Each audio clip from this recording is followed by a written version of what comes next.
নমস্কার, দেখছেন আরসিটিভি সংবাদ। আমার শহর রায়গঞ্জ নিয়ে আপনাদের সঙ্গে আমি রিজু। প্রথমে যে খবর দিকে চোখ রাখবো, আরজিকর কাণ্ডে নারকীয়ভাবে ধর্ষণ করে হত্যার ঘটনার পর প্রায় 1 মাস অতিক্রান্ত, এখনো তদন্তে তেমন অগ্রগতি নজরে আসেনি। ইতিমধ্যেই তথ্য প্রমাণ লোপাটের অভিযোগ সামনে এসেছে। এরই প্রতিবাদে এবং দ্রুত সুবিচারের দাবিতে ফের রায়গঞ্জে রাত জাগলো আমজনতা। এদিন রায়গঞ্জ শহরে ঘড়িমোড়ে মানববন্ধন কর্মসূচি অনুষ্ঠিত হয়। মুষ্টিবদ্ধ হাত যেন প্রতিবাদের ঢাল হয়ে দাঁড়িয়েছে এই রাতে। ভয় নেই, ভয় নেই এই স্লোগানে মুখরিত গোটা এলাকা। নারী পুরুষ নির্বিশেষে এই রাতে আরজিকর কাণ্ডের সুবিচার চাইছেন। সকলে মিলিত হয়ে এদিন গান আবৃত্তি ক্যানভাসে প্রতিরোধ গড়ে তোলেন। চলে নারী স্বাধীনতা বিষয়ক মুখাভিনয়। তার একটাই স্বর, জাস্টিস ফর আরজিকর।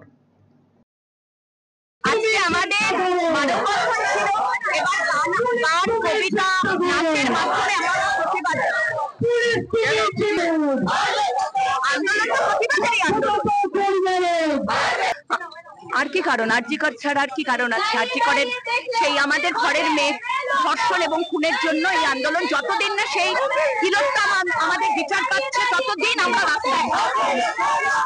মানে রাত 1টা-1:30 পর্যন্ত আমরা যাচ্ছি।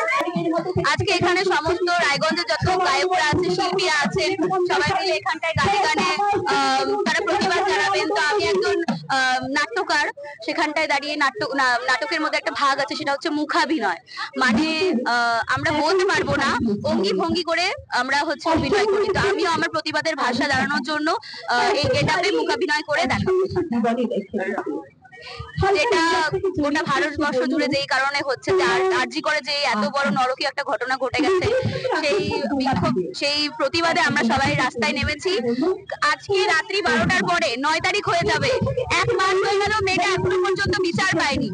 এরপরও যদি আমরা ঘরে বসে থাকি, এর থেকে লজ্জার বিষয় মনে হয় না কিছু হবে। কেননা এরপর হয়তো আমি হব, আমার পাশে বসে থাকা মেয়েটা হবে, আমার পেছনে থাকা আন্টিটাও হতে পারে।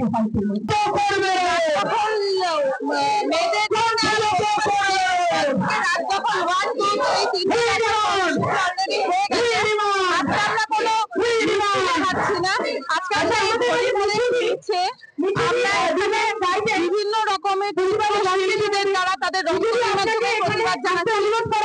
মানুষ আবৃত্তির ভাষায় প্রতিবাদ জানাচ্ছে, কিছু মানুষ গানের ভাষায় প্রতিবাদ জানাচ্ছে।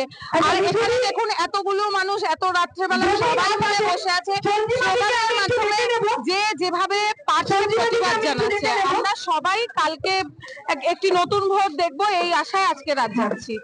আরজিকরের নারকীয় ঘটনার প্রতিবাদ এবং নারী স্বাধীনতা দাবিতে একদিকে যখন রাত জাগছেন সকলে, তখন সেই রাতে চূড়ান্ত হেনস্থার শিকার হতে হলো এক মহিলাকে। কাঠগড়ায় স্বামী সহ শ্বশুরবাড়ির লোকেরা। রবিবার রাতে ঘটনাটি ঘটেছে রায়গঞ্জ থানা উদয়পুর এলাকায়। অভিযোগ, গৃহবধূ ফুলন বিশ্বাস কাজে বেরোতেই শ্বশুরবাড়ির লোকেরা বাড়িতে তালা মেরে অন্যত্র চলে যায়। রাতে কাজ ছেড়ে বাড়িতে ফিরে এসে তিনি দেখতে পান এদিকে রাতের বেলায় এমন ঘটনার জেরে চরম বিপাকে পড়েছেন ফুলন দেবী। সরাসরি কর্ণজোড়া পুলিশ ফাঁড়িতে এসে অভিযোগ করেছেন তিনি জানিয়েছেন প্রায় 13 বছর আগে জয় বিশ্বাসের সঙ্গে বিয়ে হয় তার বাবার বাড়ি ইসলামপুরে দাসপাড়া এলাকাতে। বিয়ের পর থেকে শুরু হয় অশান্তি। বর্তমানে 10 বছরের কি সন্তান রয়েছে। পারিবারিক অশান্তির জেরে আদালতে বিবাহ বিচ্ছেদের মামলাও চলছে। এরই মধ্যে রাতের বেলা তাকে বাড়ি ছাড়া করা হয় বলে অভিযোগ। তিনি এই ঘটনায় ভেঙে পড়েন, সুবিচারের দাবি জানিয়েছেন তিনি। আজকে আমার শ্বশুরবাড়ির লোকরা, আমি কাজে বেরিয়ে গেছি, আমাকে বলেনি। ওরা কি করছে, রাতেরবেলা এসে দেখি বাড়িতে তালা তুলা দিয়ে ওরা বেরিয়ে চলে আসে, অন্য বাড়িতে, অন্য জায়গায় নিয়ে বাড়ি কিনে নিয়ে চলে আসে। আমাকে বলেনি, আমি জানিও না, আজকে আমি জানতে পারলাম। তারপর এসে দেখি তালা তুলা বন্ধ করে দিয়ে, আর আমি মেয়ে মানুষটা এখন এত রাত্রে কোথায় যাব, ওরা তালা তুলা দিয়ে বন্ধ করে দিচ্ছে। সেই জন্য এটা আমি কমপ্লেন করতে আসছি থানায়। আমার এর বিচার একটা করে দেওয়া উচিত। কি চাচ্ছেন আপনি?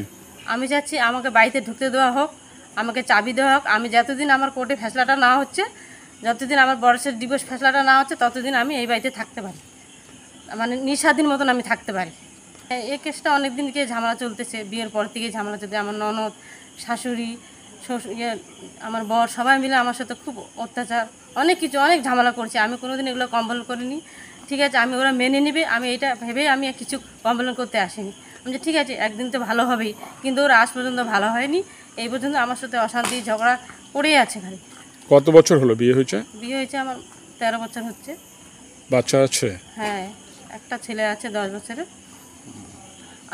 ছেলেটাকেও আমার কাছে আসতে দেয় না, ছেলেটাকে আমার সাথে কথা বলতে দেয় না। একটা মা হয়ে কিভাবে কষ্ট সহ্য করে আমি থাকি। আপনার বাপের বাড়ি কোথায়? আমার বাপের বাড়ি ইসলামপুর দাসপাড়া। তাহলে এখন কোথায় যাবেন আপনি? এখন আমি আপাতত শ্বশুরবাড়িতে থাকতে চাচ্ছি, যতদিন আমার ব্যবস্থা না হচ্ছে। যদিও এই ঘটনায় অভিযোগকারীর শ্বশুরবাড়ির লোকেদের কোনো বক্তব্য মেলেনি, পুলিশের ঘটনা তদন্ত শুরু করেছে। সোমবার 9ই আগস্ট রাজবংশী জননেতা তথা সমাজ সংস্কারক রায় সাহেব ঠাকুর পঞ্চানন বর্মার 90তম তিরোধান দিবস। 1935 সালে এই দিনে প্রয়াত হয়েছিলেন তিনি। রায় সাহেব তার জীবনকে উৎসর্গ করেছিলেন অনগ্রসর শ্রেণীর মানুষের উন্নতি কল্পে। এদিন গোটা রাজ্যে, বিশেষ করে উত্তরবঙ্গে যথাযোগ্য শ্রদ্ধার সঙ্গে পালন করা হলো তার তিরোধান দিবস। একই ছবি ধরা পড়েছে রায়গঞ্জ শহরেও। এদিন রায়গঞ্জ পৌরসভা ঠাকুর পঞ্চানন বর্মা সেবা সমিতি এবং ক্ষত্রিয় হোস্টেল কমিটি মিলিত উদ্যোগে বকুলতলা একটি শ্রদ্ধা নিবেদন অনুষ্ঠানের আয়োজন করা হয়। উপস্থিত ছিলেন পৌর প্রশাসক সন্দীপ বিশ্বাস, বিশিষ্ট শিক্ষাবিদ সুশীল গোস্বামী সহ বণিক সভার প্রতিনিধি, ওয়ার্ড কোঅর্ডিনেটর এবং পঞ্চানন বর্মা সেবা সমিতির প্রতিনিধিরা।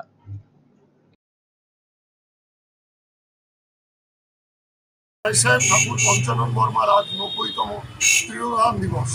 আমরা রায়গঞ্জ পৌরসভার পক্ষ থেকে ঠাকুর পঞ্চানন বর্মা সেবা সমিতি, রায়গঞ্জ ক্ষত্রিয় হোস্টেল কমিটি এবং আমরা সঙ্গে পেয়েছি আমাদের জেলার বিশিষ্ট শিক্ষাবিদ সুশীল কুমার গোস্বামী মহাশয়, West Dinajpur chamber of commerce, Raiganj merchant association, সকলের সহযোগিতার মধ্যে দিয়ে আমরা সুন্দরভাবে আজকে শ্রদ্ধাপূর্ণ উপায়ে ঠাকুর রায় সাহেব পঞ্চানন বর্মার তিরোধান দিবস আমরা পালন করলাম। সেই সঙ্গে তাকে শ্রদ্ধাপূর্ণ উপায়ে তাকে স্মরণ করলাম। এটা আমাদের কাছে গর্বের যে তার আদর্শ এবং চিন্তাধারাকে আমরা গোটা উত্তরবঙ্গে ছড়িয়ে দিতে পারি, গোটা রাজ্যে ছড়িয়ে দিতে পারি এবং মমতা বন্দ্যোপাধ্যায় ঠাকুর পঞ্চানন বর্মাকে নিয়ে যে কাজ করেছেন এবং পিছিয়ে পড়া রাজবংশী সমাজকে নিয়ে তার যে চিন্তাভাবনা, তার কথাও এখানে শ্রদ্ধেয় ননীগোপাল রায় মহাশয় উল্লেখ করেছেন। এই কাজগুলোর মধ্যে দিয়েই আমরা একে অপরের সঙ্গে সম্পৃক্ত হয়ে আমরা লড়াই করে বেঁচে থাকব এবং উন্নত উত্তরবঙ্গ, উন্নত সমাজ ব্যবস্থা, উন্নত রাজবংশী সমাজকে নিয়ে আমরা এগিয়ে যাব। এটাই হোক আজকে দিনে আমাদের প্রতিজ্ঞা, আমাদের স্বপ্ন। তিথি মেনে চলছে গণেশ পুজো। গণপতি আরাধনায় মেতে উঠেছেন গোটা দেশের মানুষ। একইভাবে রায়গঞ্জ শহরে আগের তুলনায় বেড়েছে এখন গণেশ পুজোর সংখ্যা। গত 3 বছর ধরে রায়গঞ্জে উদয়পুরে হ্যাপি ক্লাবের পরিচালনায় অনুষ্ঠিত হচ্ছে এই পুজো। এবারও ছবিটা একই রকম। গত 7ই সেপ্টেম্বর থেকে এখানে পুজোর আয়োজন করা হয়েছে, চলবে 10ই সেপ্টেম্বর পর্যন্ত। রবিবার রাতে গণেশ পুজো উপলক্ষে এখানে বাউল সঙ্গীত অনুষ্ঠান আয়োজন করা হয়।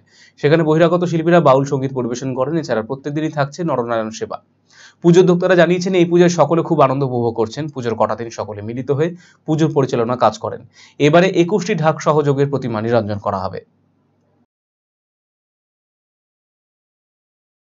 গণেশ পূজা উপলক্ষে কি করছেন আপনারা? গণেশ পূজা উপলক্ষে আমরা সাংস্কৃতিক অনুষ্ঠান এবং প্রত্যেক দিন প্রসাদ বিতরণের একটা ব্যবস্থা করা হয়েছে।